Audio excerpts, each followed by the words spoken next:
convidar nossa primeira palestrante, veio de Curitiba. Ela é doutora em psicologia pela UNB e também pela Universidade Complutense de Madrid, coeditora da revista Psicologia e Argumento. E vai falar de um tema muito interessante, a gente já ouviu um pouquinho no Rio, mas ainda quero ouvir mais, que é a teoria modular da mente. Então, convido ao palco Elizabeth Veiga.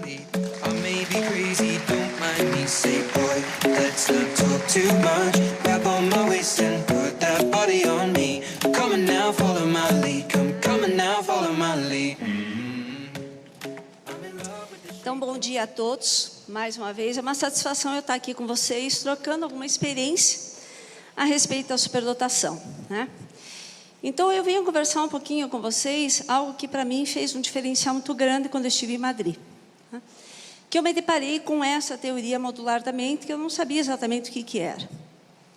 E a minha prática mostrou, então, o quanto eu pude identificar essa questão da modularidade. Deixa eu... Também confesso aqui ao pessoal de Minas que eu e as máquinas temos um problema de relacionamento. Mas vamos tentar aqui, eu acho que era aqui.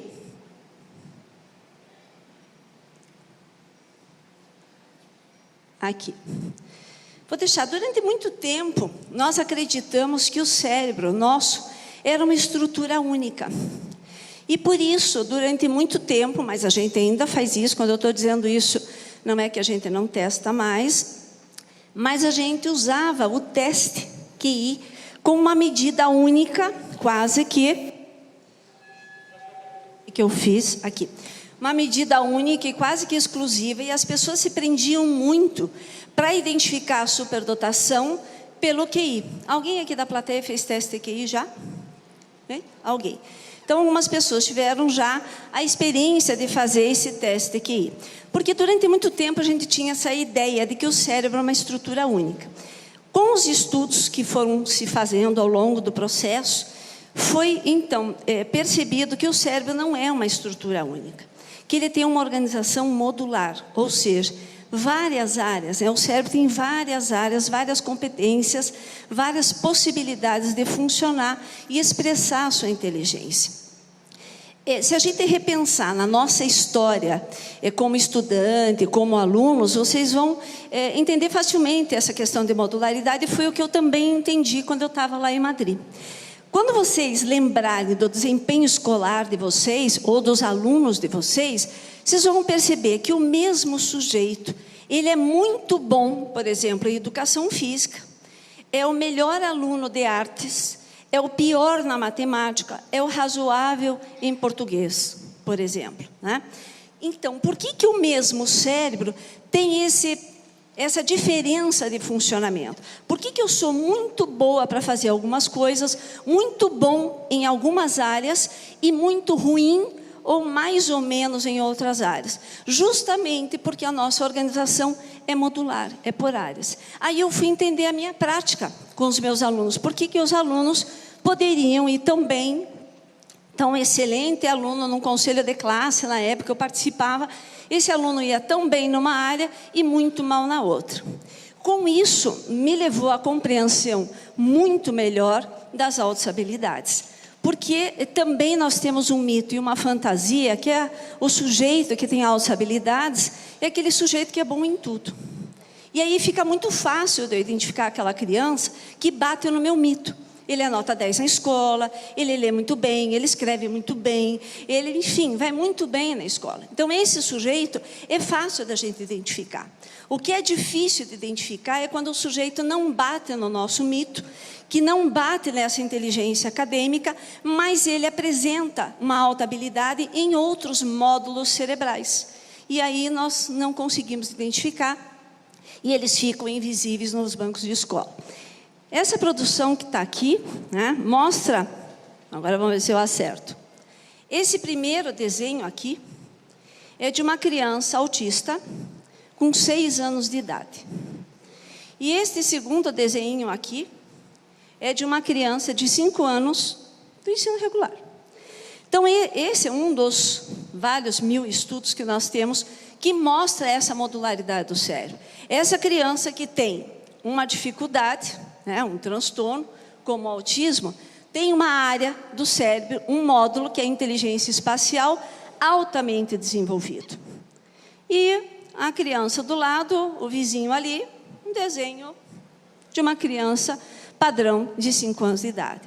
Então, vejam, uma área pode estar muito bem desenvolvida e outras comprometidas. Nesse caso, um comprometimento maior. Mas eu posso ter na escola uma criança que ele escreve muito bem e não calcula nada. E aí eu fico neste mito que grita mais forte dentro de mim, porque é que essa criança, que dizem que ela é superdotada, alguém falou, mas ele não calcula nada, porque o cérebro é modular. Então, hoje, eu diria para vocês, aqui, que o meu conceito de inteligência é isso. A inteligência é o resultado das interações modulares do cérebro, onde sua expressão se dá por meio de condutas inteligentes, que utilizam estratégias de expressão com base em pensamentos analíticos, práticos e criativos. Ou seja, eu posso ser muito inteligente numa área e muito ruim na outra, né? E isso não significa que o sujeito não tem altas habilidades. Então, a gente precisa começar a pensar nisso. E essa expressão que eu disse dos pensamentos analíticos, práticos e criativos, que são formas e são estratégias que nós utilizamos para expressar a nossa inteligência. O analítico é o mundo das ideias. Então, eu penso, analiso, generalizo, comparo, deduzo, enfim. É o sujeito que tem esse mundo mais favorecido, estratégias do mundo das ideias. O prático é aquele sujeito que faz, que age. E nem sempre ele consegue explicar o que ele pensa. Sabe aquela tia de vocês que faz aquele pudim delicioso, aquele bolo de laranja maravilhoso, e vocês perguntam, tia, como é que você fez esse doce? Ah, não sei, eu vou fazendo. Ou seja, ela sabe fazer, mas não sabe explicar como ela processou isso, né? E o criativo, na verdade, é o sujeito que inova, que cria, que dá alternativas inovadoras. Então, eu sempre brinco aqui com a plateia, vocês podem sair daqui tendo ideia, mais ou menos, se vocês são analíticos, práticos ou criativos. O analítico é aquele que está aqui na plateia, que tem que arrumar o seu guarda-roupa e fica dias, semanas, para arrumar o guarda-roupa e não arruma. Mas o dia que ele senta, ou ela senta para arrumar o guarda-roupa, tem que chamar as melhores lojas para vir olhar. Porque é metodicamente arrumado, pensado, planejado, organizado. Branco, mais ou menos, degradê, sabe aquela coisa que vai evoluindo até chegar no preto? Tudo perfeitamente dobrado, classificado, ordenado. Então demora, mas quando faz, porque é muito planejado, muito pensado, não faz de qualquer jeito. Os práticos que estão aqui sentadinhos, se eu chegar hoje na casa de vocês, e agora, assim de surpresa, eu vou encontrar tudo em ordem. Nossa, ele é prático. Sim, ele entrocha. Sabe a palavra entrochar? Entrocha nas gavetas, nas coisas, porque ele precisa arrumar. Não dá para pensar, entrocha, tem que guardar. Seja do jeito que for, eu tenho que guardar. Então está tudo entrochado nas gavetas, nos guarda-roupa, mas está tudo aparentemente organizado. Ele faz, ele age, ele não pensa para ele como é que eu vou organizar isso. Eu vou entrochando, mas está tudo organizado. E o criativo, certamente, como eu brinco, deve ter assim um cabide, daqueles assim, dependendo, ou mais antigo, ou mais moderno, dependendo do que cada um gosta, no seu quarto, pendurado um monte de coisa arada ali, porque ele nem arruma nem entrocha. E alguém diz, mas por que você tem isso aqui?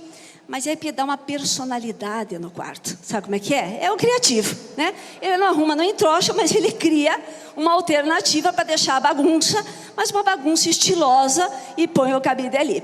Então nós temos, né, o Stember, que é o autor dessas propostas, ele diz, todos nós temos uma capacidade analítica, prática e criativa. E os nossos alunos também. Então, depende da situação que eu estou, eu vou ser mais analítico, mais prático ou mais criativo. Imagine se vocês vão aqui numa loja e vão comprar um sapato. E chegam lá e dizem, olha, eu quero aquele sapato preto. Muito bem, qual é o seu número? Aí vocês começam, veja bem, como é que é o seu nome? Ela diz, Renata. Muito bem, Renata, olha, eu tenho 1,60 m, meço, né, 1,60 m, peso 60 quilos, então, pelo meu tamanho, a minha proporção, analise comigo, o meu pé é 35. Ela vai buscar o sapato 35 e vai pensar, primeira cliente do sábado, uma maluca. Eu só perguntei para ela qual é o número que ela calça. E ela fez toda uma análise comigo. Precisa? Não. Ela pergunta, qual é o número que a senhora usa? Inteligência prática. 35. Eu não preciso explicar, analisar, ponderar, comparar, para que ela entenda o tamanho do meu pé. Então, nós usamos, sim, todos esses sistemas o tempo inteiro, dependendo da solicitação e da tarefa que a gente tem, e assim são nossos alunos. Então, nós, com as altas habilidades, temos a tendência de identificar os de estratégia analítica. Ele compara, ele faz hipótese, ele generaliza, ele faz inferências, enfim, este salta aos olhos, né? O prático, não. E o criativo é o que todo mundo faz aqui, sabe que fez, ouviu e viu alguém fazer. Antes de dar a ideia inovadora, o que normalmente os criativos fazem? Olham para a gente, olha, acho que eu dei uma viajada na maionese, mas a minha ideia é, ela já justifica antes, com medo da não aceitação, né? Porque o criativo, normalmente, ele não é visto com bons olhos. A escola já acaba nos enquadrando e as ideias inovadoras não são muito aceitas. Teve uma época, na universidade, eles fizeram a redação para entrar na universidade e o tema era o lápis e a borracha. Aí o ser pensante daquele grupo de alunos do vestibular entregou a seguinte redação, uma folhinha em branco. Na última linha, ele escreveu, o lápis escreveu e a borracha apagou. Gente, isso é para lá de genial, porque nós, seres humanos normais, o que nós faríamos? Era uma vez um lápis, conhece essa história? Horrorosa, sem nada. O criativo foi altamente, né? um pensamento criativo e ousado, porque ele estava disputando uma vaga na universidade e entrega uma redação em branco com essa única frase, mas altamente criativo. Então, nós temos esses alunos ali nos acompanhando todos os dias. E nós temos as 8 inteligências, que são bastante conhecidas de todo mundo. Deixa eu colocar aqui. Só para que a gente... Opa, estou apertando errado.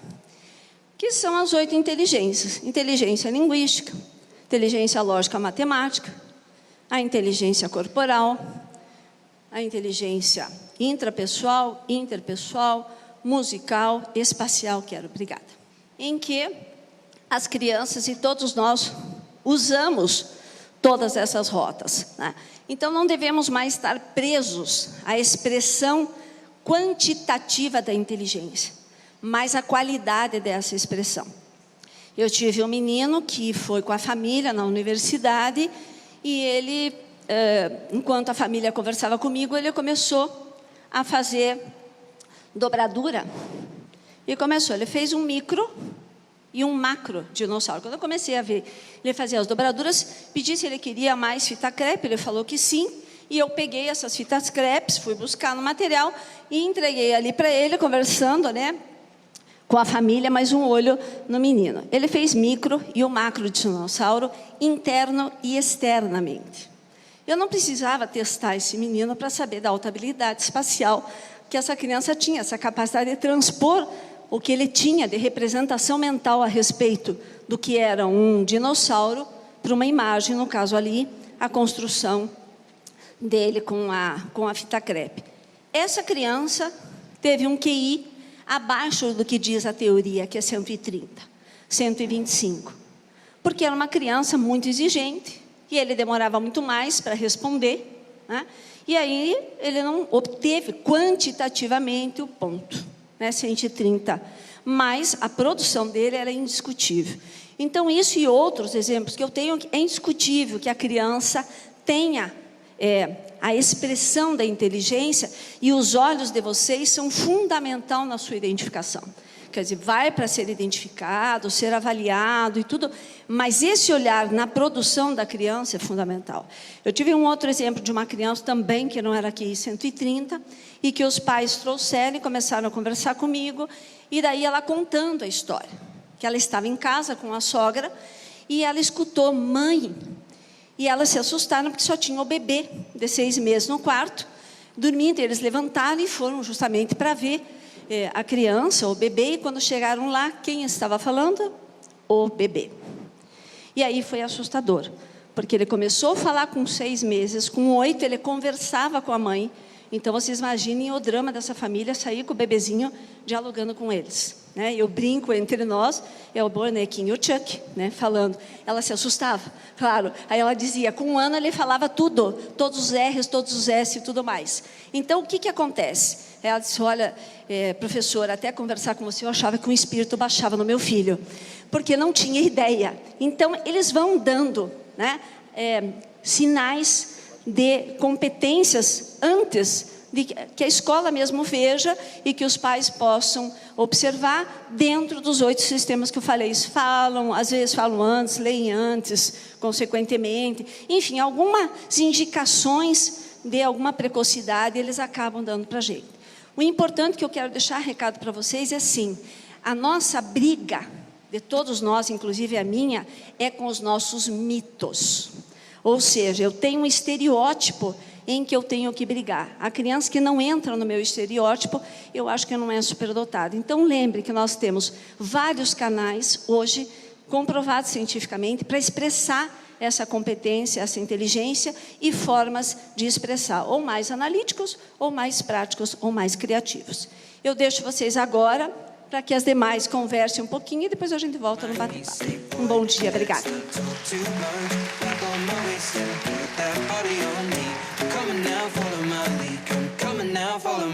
Professora, muito obrigada. Não sei vocês, mas eu não consigo tirar meu armário da cabeça. Eu tô aqui, como que é? Organizado, não é? E assim vai. Muito bacana. Bom, a gente sabe, como a Fabi falou, a gente está trabalhando no formato TED, então a gente tem pouco tempinho aí para fazer as palestras. Eu sei que fica esse gostinho de quero mais, né? E aí não se preocupe, a gente vai ter o debate para trazer, né, mais discussão sobre o tema. E aí para, né, poder incluir as suas perguntas no debate, então quem tiver dúvida, quem tiver alguma curiosidade, eu vou pedir para enviar nesse celular que está aqui na tela a sua pergunta, a dúvida através do WhatsApp. E aí na hora do debate a gente vai resgatar essas perguntas aí, tá bom? Bom, agora na nossa próxima fala, a gente vai trazer a importância da família no suporte ao aluno superdotado e como a escola pode se aproximar desses alunos, né? Então, eu quero que vocês recebam com muito carinho. A nossa convidada, ela é doutora em psicologia pela University of Connecticut. Ela fez seu pós-doutorado na University of Warwick e também na Universidade do Minho. E ela é professora na Universidade de Brasília. Então, por favor, Denise Flight, suba ao palco.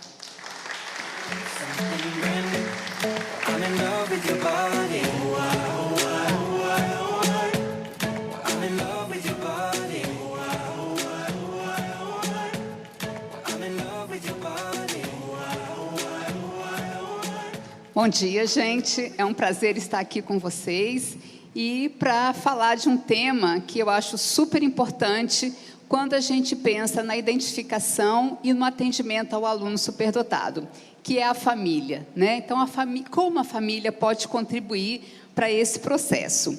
E para que a gente possa, de fato, né, pensar, mas por que a família, né? Por que a gente tem que considerar o papel da família nesse processo? Eu começo, então, ver se eu consigo mexer aqui, acho que é assim, isso.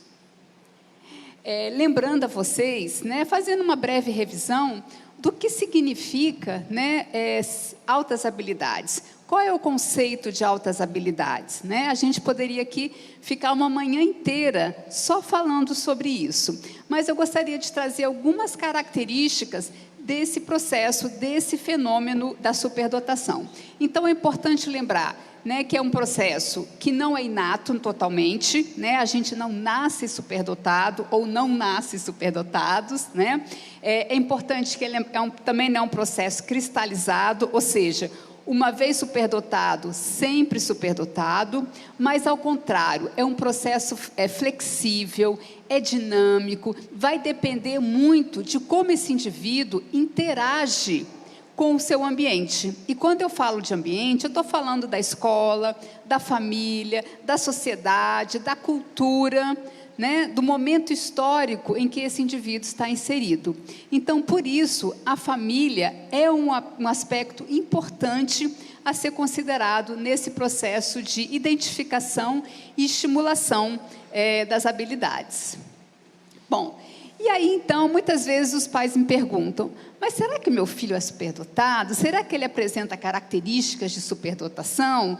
Né? Muitas vezes é o primeiro filho daquela família. E eles acham que aquilo é assim mesmo, que toda criança se desenvolve daquela forma. Muitas vezes não tem um parâmetro de comparação. Né? Então, é comum eles falarem, uns parentes me falaram que eu deveria fazer uma avaliação dessa criança. Às vezes a escola também chama atenção, né? Como a própria Beth colocou aqui, um bebezinho de 6 meses que já começou a falar. Né? Então, que sinais, né, a família deve estar atento? Como é que a gente pode orientar essa família?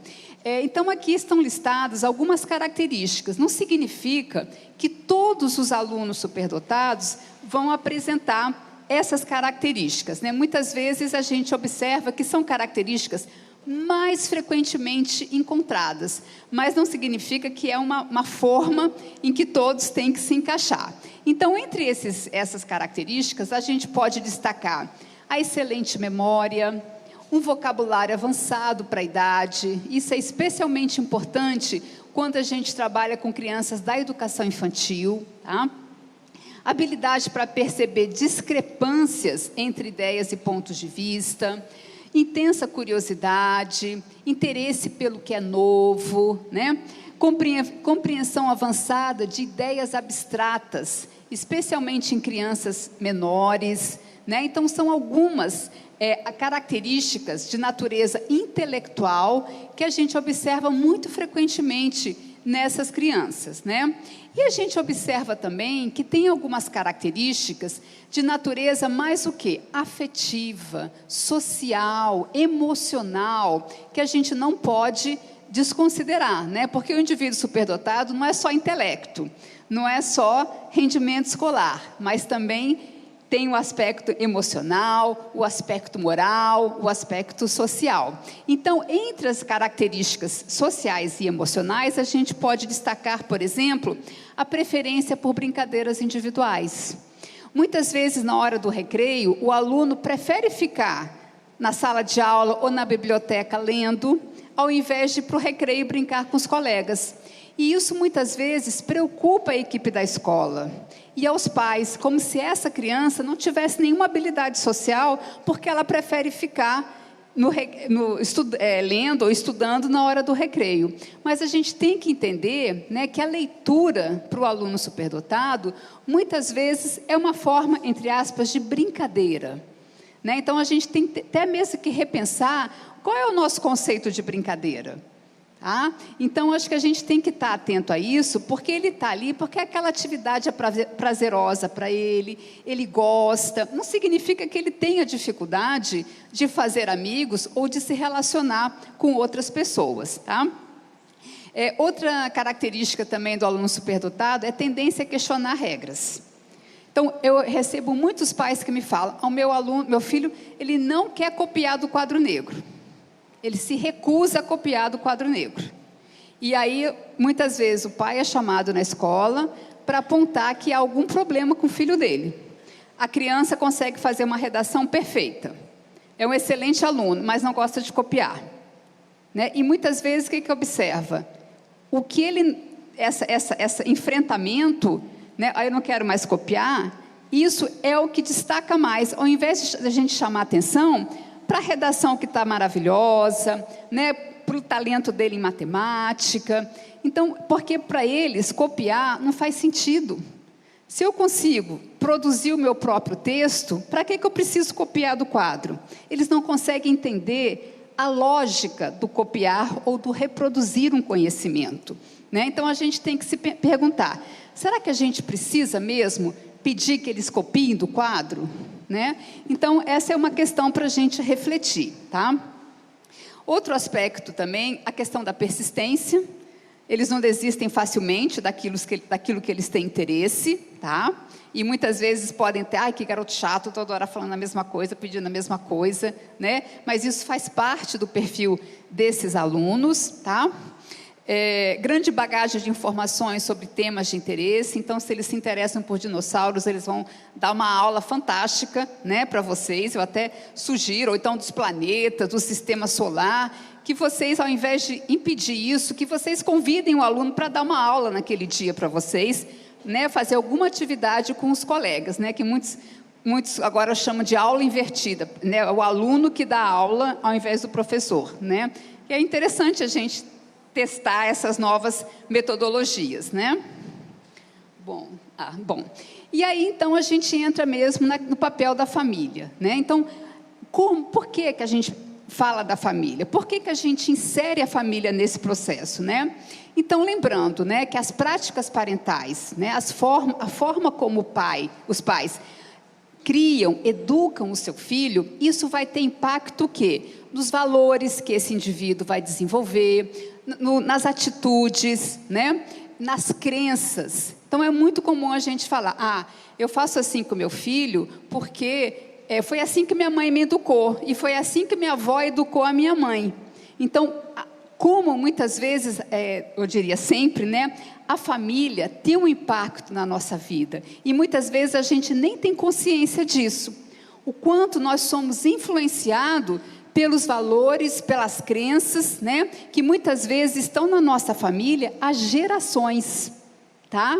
Então, os pais também funcionam como intérpretes dessa família, né, principalmente ajudando as crianças a identificarem os seus interesses, a apoiarem os seus interesses, né, descobrindo os seus pontos fortes, as suas dificuldades, as suas limitações, né? E também é importante lembrar que muitas vezes quando a família recebe, né, a informação de que tem um filho superdotado, muitas vezes isso modifica a dinâmica da família, né? Muitas vezes, por exemplo, as famílias mudam de cidade até, porque na outra cidade tem um centro de excelência que vai melhor atender a esse indivíduo, tá? Então, há toda uma reformulação da família, da dinâmica da família, em função dessa informação de que um dos seus filhos, ou mais de um dos seus filhos, são superdotados. E por isso, gente, não tem como a gente ignorar essa parceria da família com a escola, né? Essa parceria, ela é fundamental, primeiro para o desenvolvimento de qualquer indivíduo, e também do indivíduo superdotado, né? Então, fazer essa conexão é fundamental. Bom, e o que caracteriza a família do superdotado, né? De maneira geral, não significa que todas as famílias vão se encaixar nessas características que eu estou listando para vocês, mas a gente observa isso mais frequentemente. Então, por exemplo, são famílias que a gente chama do estilo parental com autoridade, não é autoritária, é com autoridade. Significa o quê? Que existem regras, existem normas, tá? Mas essas regras, elas podem ser flexibilizadas, negociadas, diferentemente da família autoritária, que as regras estão lá e não tem comunicação, não tem troca, é aquilo e ponto final, tá? E a família permissiva, onde não existem regras, cada um faz o que quer, do jeito que quer, tá? Então, o que a gente observa nos estudos é que a família de superdotados, eles têm sido mais caracterizadas como famílias com autoridade, tá? Bom, são famílias que comunicam abertamente com seus filhos, têm altas expectativas a respeito do desempenho, mas, ao mesmo tempo que eles têm essa alta expectativas, eles estão lá prontos para dar esse suporte. Nós estamos aqui, né, para te apoiar, para ficar do seu lado, quando você precisar. Deixa eu ver se tem mais alguma coisa. Bom, acho que eu vou pular aqui. Ajudam a organizar a rotina dos filhos, né? Atuam como modelos, muitas vezes, para os seus filhos, né?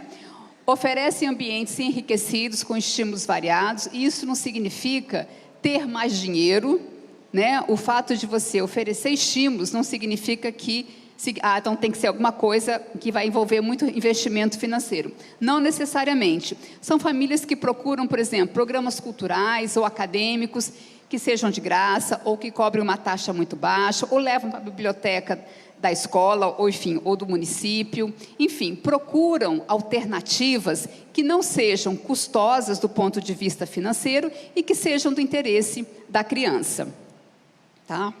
E, por último, né, com relação a essas características, ao mesmo tempo que eles nutrem os laços familiares, né, a coesão, né, a integração dessa família, eles também estimulam o quê? A diferenciação de seus membros, ou seja, nós estamos aqui, formamos uma família, mas você vai desenvolver a sua trajetória, você vai criar a sua trajetória, né? Você tem autonomia, né, e tem o nosso apoio para cumprir o seu caminho, para seguir o seu caminho, né? Então, é um misto que a gente chama de integração familiar com diferenciação dos seus membros, porque cada um é um, né? Nem todos têm os mesmos desejos, os mesmos interesses, os mesmos estilos. Bom, então, só destacando o papel significativo da família, né? Só que também é importante lembrar, gente, que essa família, né, ser pai, ser mãe de um aluno superdotado, não significa a 8ª maravilha do mundo, não significa um mar de rosas, como muitos pensam. Sua filha é superdotada, então está tudo certo. Não é assim. Eles enfrentam muitos desafios, né? Eu que trabalho com essas famílias, eu percebo isso diariamente, né? Os desafios, os obstáculos pelos quais eles passam, tá?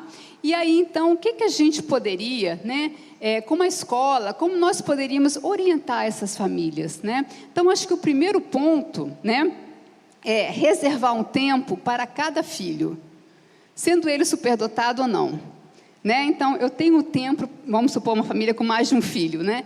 Eu tenho tempo para cada filho, né? Então, acho que isso é importante. Não tomar partido. Você fez isso, então você está certo e você está errado. Cuidado com isso. Estabelecer os limites. Isso é importante para qualquer ser humano, tá? Mas esses limites, eles podem ser negociados, eles podem ser flexibilizados, né? Evitar comparações, até mesmo no contexto de sala de aula, né, fulano com beltrano, e incentivar no filho uma postura positiva em relação ao mundo, né? A gente dá conta, a gente vai conseguir, né? Você faz a diferença nesse mundo, né? Aliás, todos nós, né? Eu acho que a gente tem que internalizar. Essa semana eu assisti uma palestra de um psicólogo do esporte e ele falava exatamente isso. Os pontos positivos têm que ser muito mais ressaltados, uma visão positiva muito mais ressaltada do que, essa vida está chata, esse governo está assim assado, só reclamando. Não, gente, vamos ser mais proativos, né, nessa nossa postura. E com relação à escola, o que a gente pode falar, né? Primeiro, evitar conteúdos que o aluno superdotado já domina, tá? Eu me lembro uma vez que eu recebi uma professora, ela era de 3º ano, e ela estava ensinando para sua turminha contas de adição e subtração com números inteiros. E ela observou que ela tinha uma aluna em sala de aula que já estava fazendo contas de divisão de números decimais. E ela falou, não tem condições de eu ficar pedindo para ela fazer conta de subtração e adição de números inteiros quando ela está muito mais avançada. O que eu faço com essa aluna, né? Aí a gente desenvolveu um projeto de matemática em que, no momento que a turma estava trabalhando com as operações matemáticas, ela estava envolvida nesse projeto de matemática num nível mais avançado, né? E ela poderia ficar em sala, ou poderia ficar poderia ir para a biblioteca, né? O que a gente muitas vezes se depara é com essa questão de que todo mundo tem que fazer a mesma coisa ao mesmo tempo, do mesmo jeito, né? Todo mundo tem que entrar nesse quadradinho. E acho que isso que é, muitas vezes, desafiador, né, para a escola, né? Não deprecie o aluno quando ele cometer erros. Ah, você é superdotado? Ah, você não é superdotado, não. Aqui é a sua nota. A professora Beth acabou de falar. A sua nota em matemática foi baixa, né? Porque o talento dele é na área verbal. Então, muitas vezes, isso aqui não é não. Você está enganado. A psicóloga ou o pedagogo estão enganados em relação à superdotação desse aluno, tá? Evite utilizar o aluno superdotado como monitor ou assistente. Isso pode ser feito algumas vezes, mas não sempre, né? Isso não é o tipo de atividade que vá estimular, incentivar. Isso não é um tipo de atividade que interessa a esse aluno, porque ele está num nível mais avançado, então ele precisa de desafios, né? Então, cuidado quando vocês utilizarem essas estratégias. E a questão dos estereótipos de gênero. A gente tem um levantamento de alunos atendidos em programas no Brasil, mais meninos do que meninas. O que será que está acontecendo? Será que os homens realmente são mais talentosos que as mulheres? Ou será que tem aí toda uma prática social que reforça determinados comportamentos que são mais comuns nos homens do que nas mulheres? Né? Então, acho que é importante a gente pensar também e identificar os talentos femininos, né? Especialmente em áreas que são tradicionalmente masculinas. Tá? Então, acho que especial atenção para isso. Eu já estou terminando, né? Seja um conselheiro informal do seu aluno superdotado, né? Às vezes ele precisa de uma palavra de incentivo, um acolhimento, né? Então, esteja pronto para fazer isso, né?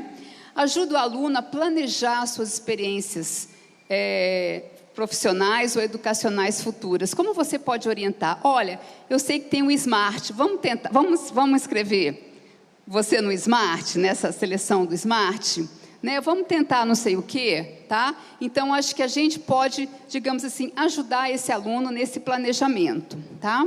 Lembrando também a cultura escolar dessa escola. O foco, gente, deve ser sempre nos pontos positivos, no sucesso, no desenvolvimento de talentos, e não aquilo que o aluno tem mais dificuldade, mais limitação. Mesmo nos casos dos alunos com a dupla excepcionalidade, por exemplo, um aluno superdotado com transtorno de Asperger. Mesmo com a dificuldade que ele apresenta, quais são os seus potenciais? Tá? Bom, vou passar rapidinho. A questão do bullying, que é muito frequente no caso do aluno superdotado. Que estratégias essa escola pode utilizar para minimizar esse tipo de acontecimento? Tá?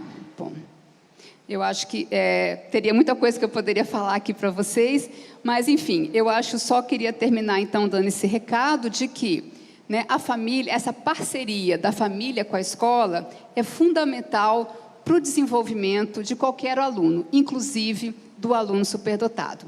Muito obrigada pela atenção, gente. Obrigada, Denise.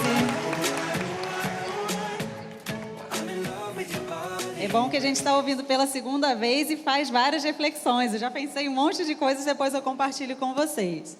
Bom, pessoal, mandem as perguntas para o nosso WhatsApp. Já recebemos algumas sobre a palestra da professora Beth, então mandem agora as dúvidas, certo? Daqui a pouquinho a gente começa o debate. Mas antes disso, vou chamar a nossa terceira convidada, super parceira do Smart, esteve aqui ano passado. Ela o currículo, né, de todas é super extenso, tem que tomar um fôlego, mas ela é também doutora em educação pela PUC São Paulo, mestre pela UERJ, especialista em educação, consultora da SME do Rio, parceira do Smart. Nossa convidada Cristina Delu. Palmas para ela, pessoal.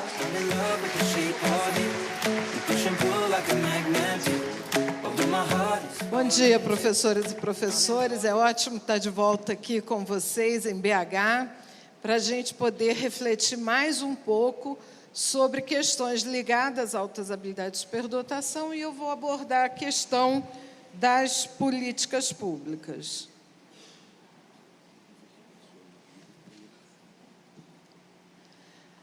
Se alguém ainda acha estranho que uma organização não governamental esteja com empoderamento social cultural, crítico, criativo e se envolva com órgãos públicos de ensino, Secretaria Municipal de Educação, Secretaria Estadual de Educação, precisa conhecer as nossas leis. Desde a Constituição, é possível fazer parcerias público e privado. A gente ouve falar em outros campos, raramente a gente ouve falar na educação. Quando a gente ouve falar na educação, de modo geral, de maneira distorcida, a gente não conhece o projeto com profundidade. Então, é necessário que a gente conheça, primeiro, a legislação, depois, a política pública que incentiva que as empresas privadas nos procurem para fazerem projetos em parceria. No nosso caso aqui, observem o tempo de existência do SMART. São 20 anos lá no Rio de Janeiro e juntinho São Paulo. E 2 anos em BH. Mas tem uma curiosidade que está na base dessa parceria, que é a história da educação especial no Brasil, que começou aonde? Em BH. Lá na década de 40, com a dona Helena Antipoff criando a Fazenda do Rosário, o primeiro órgão não governamental em parceria com os órgãos públicos, atendendo os alunos especiais que não tinham direito à vaga, matrícula, na escola, por causa dos mesmos motivos que emperram a identificação dos alunos superdotados, que são os mitos que nós temos a respeito das crianças com deficiência intelectual. Isso continua até hoje. Se a gente não mudar a atitude, nós vamos ficar aqui mais 100 anos cultivando os mitos sobre os alunos superdotados, porque o filme a gente já viu. É só mudar a temática e a gente vai ver o mesmo roteiro. Há 20 anos atrás, lá no Rio de Janeiro, deu-se início a um projeto no contraturno das escolas para o atendimento a crianças com altas habilidades, que são público-alvo da educação especial desde a década de 70, desde a Lei 5692. E foi ratificado na Lei 9.394 de 96. E foi ratificado em 2013, e foi ratificado em 2015, e foi ratificado em 2018 e continua em 2019. Então, se tem alguém aí ainda esperando que se retirem os superdotados da LDB, nós já temos tempo suficiente, vai ter que esperar a próxima lei, para ver se a próxima lei vai retirar, porque essa não retirou. Eles são um público-alvo da educação especial, sim. Eles são um público vulnerável. Por isso tem política pública para eles. Eles são vulneráveis porque, muitas vezes, como professores, a gente age como pai. Aluno tem a obrigação de tirar nota boa. Mas nem todo mundo tira nota boa. E, às vezes, o aluno tira nota boa. É o único aluno que gabarita a prova. Mas ele não copia, já falamos disso hoje. Ele não tem caderno, ele não leva os livros para a escola. E aí a gente, para educar, tira 2 pontos. Quando a gente tira 2 pontos, o que é que ele descobre? Que aquele aluno mais fraco, para passar, ele passa com a nota mínima. Então, ele não precisa fazer nenhum esforço a mais, porque com a nota mínima, ele passa. Só que ele descobriu isso antes da gente, que somos professores. E aí, a nossa metodologia educativa não serve na sala de aula, nós temos que mudar a técnica. Outra técnica que a gente tem que mudar, que a política pública não endossa. O aluno superdotado, quando ele já está mais adiantado que o conteúdo escolar, ele leva uma coisa interessante para a sala de aula para se ocupar, porque ele não tem ocupação. Então, ele leva um livro. A professora não pode guardar o livro dele. A professora tem que deixar ele com o livro. Ele está ali ocupado. Porque o menor esforço é a última fala da professora Denise, que ela disse, não devemos fazer isso sempre. A monitoria. A gente coloca logo o aluno superdotado para nos monitorar, porque isso está lá na política pública. Só que esse é o nosso trabalho. Trabalho infantil na sala de aula, com testemunha dentro da escola. Esquisito isso, gente.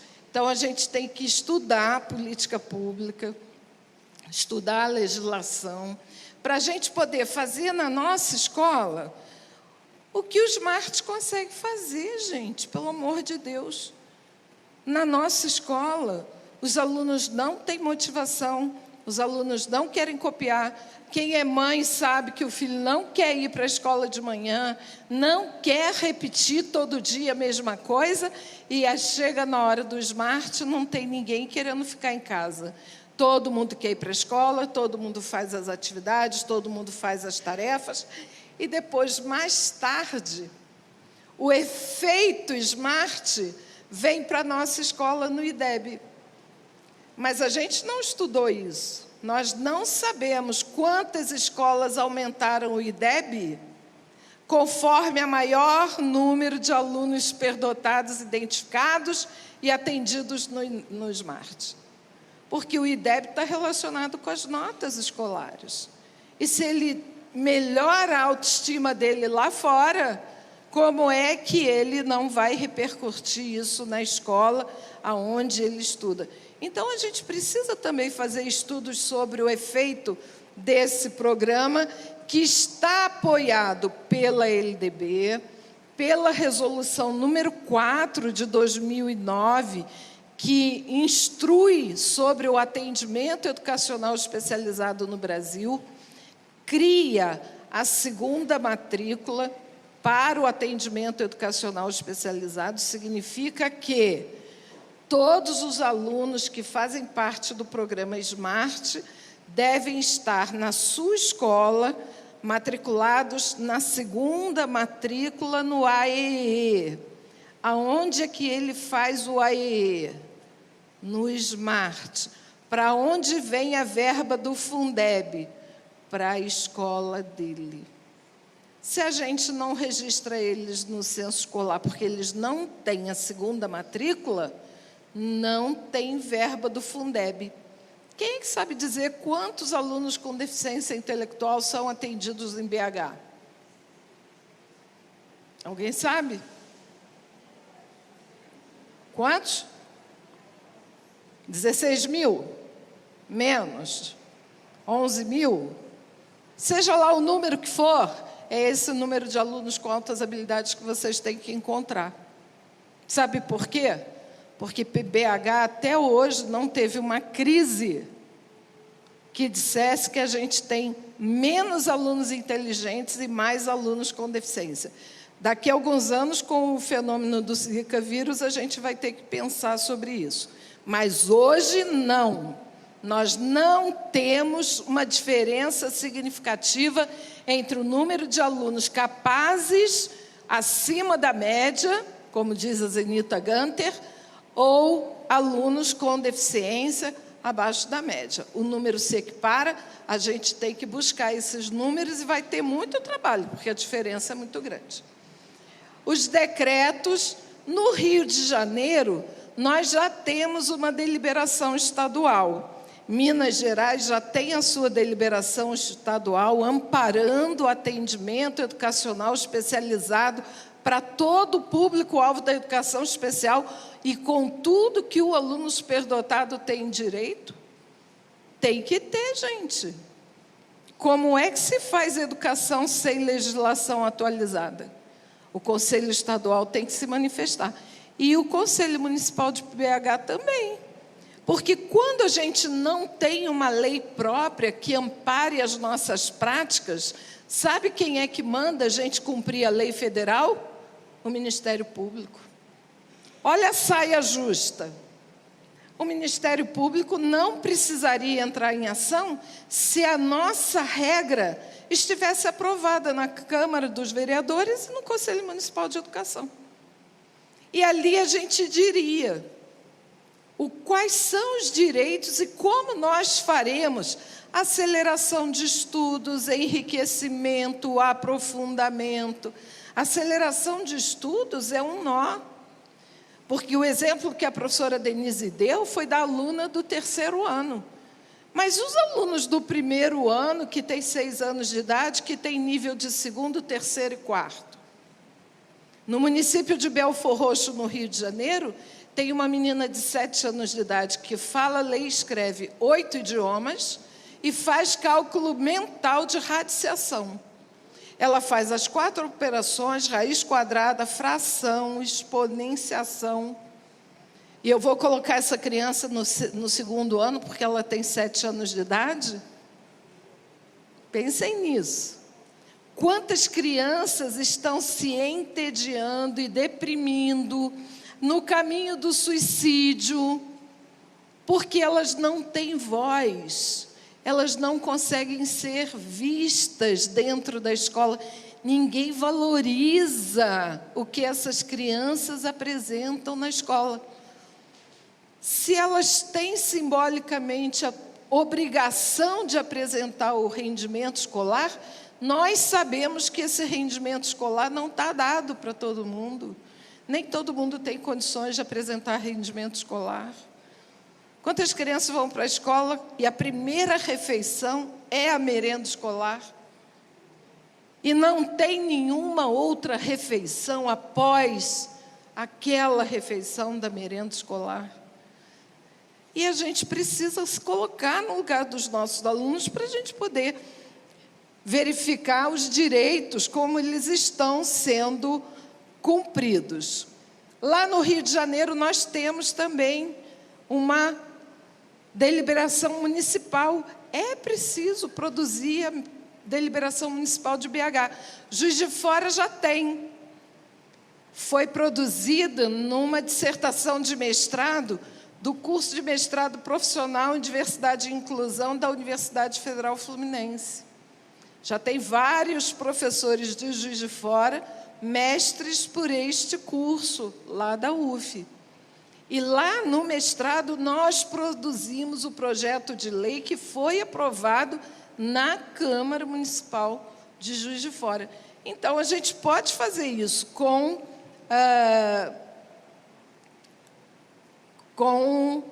a própria produção acadêmica e a produção de vocês. Vocês têm que ter no Plano Municipal de Educação as menções às altas habilidades de superdotação, porque elas estão lá no Plano Nacional de Educação. Então, como é que a gente operacionaliza isso na prática? O que o aluno pode, quais são os direitos dele na prática?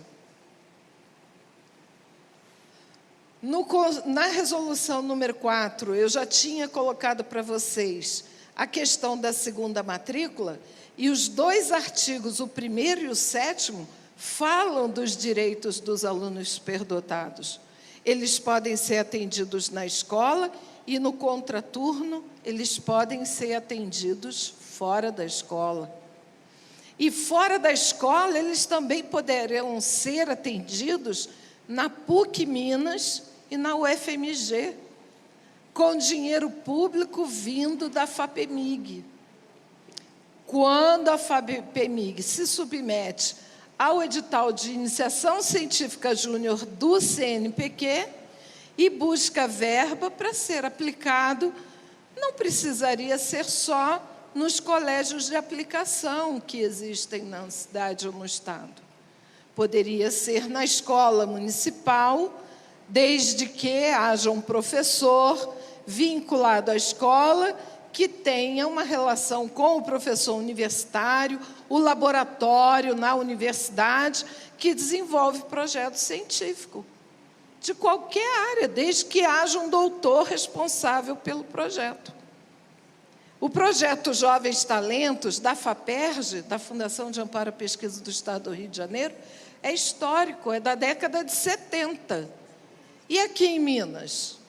Então, a gente tem que procurar professores que se interessam pelo trabalho com alunos da educação básica, porque é lá, segundo o CNPq, que a gente identifica a vocação científica.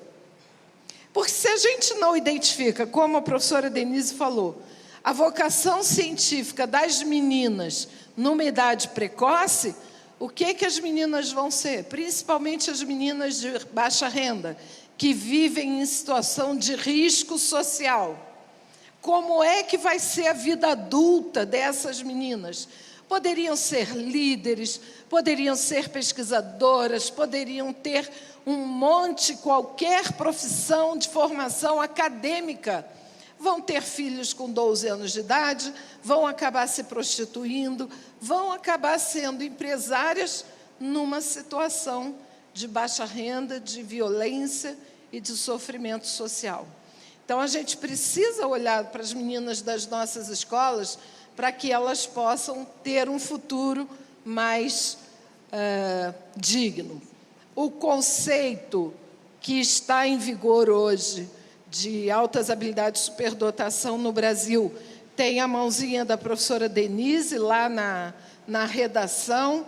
É um conceito que mistura o conceito que nós tínhamos na década de 70 com a nova visão do professor Renzulli, quando a gente integra a questão da criatividade ali no conjunto de modalidades, categorias que a gente vai utilizar para fazer a pesquisa. Toda professora possui alunos que se destacam na sala de aula, gente. Todo mundo. Aquele que lê antes do tempo ou mais rápido que os demais, os que fazem cálculos mentais e não escrevem as respostas no lugar esperado, aqueles que fazem perguntas de aprofundamento sobre assuntos tratados em sala de aula, aqueles que aparentam desatenção, mas são excelentes alunos, os únicos que gabaritam as provas, não apresentam as tarefas solicitadas e ficam com notas iguais aos demais que leem precariamente, os que não possuem amigos entre os alunos da turma e os que preferem conversar com os alunos mais velhos ou com profissionais da escola. Eu só gostaria que vocês conseguissem observar essas características nos alunos de vocês, que elas não fossem também características dos filhos de vocês. Porque os filhos de vocês que têm essas características, eles também não estão sendo atendidos. Então, nós precisamos mudar a nossa atitude, que nem o filme A Corrente do Bem. Uma muda em 3, 3 chegam a 9, e assim nós vamos, com o tempo, e num curto espaço de tempo, alcançar Minas Gerais inteiro na identificação dos alunos superdotados. É direito deles. E o não reconhecimento desses direitos volta para a gente por causa da terceira lei de Newton, a lei de ação e reação, que a gente estudou lá no ensino médio e que ela está sendo comprovada sistematicamente com os novos experimentos. Então, não vamos deixar que os nossos filhos sejam vítimas. Vamos defender o direito dos filhos da sociedade brasileira com altas habilidades de superdotação serem identificados. Obrigada.